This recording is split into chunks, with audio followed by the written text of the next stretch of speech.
today we'll talk about how can you enable this sign or know how you can do that on your Start Work 2 app. So you just follow this ways, then it's going to work with you.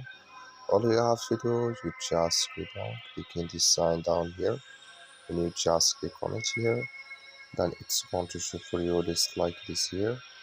Then all you have to do, you just click here on settings here. So then you come to next tip here. You come here to subscription bar, just clicking this sign. Like you see this color show for us here.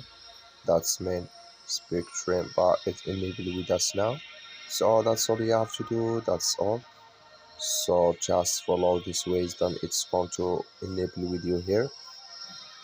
Thank you for watching. Don't forget to support us by liking and subscribe. So thank you for your watching.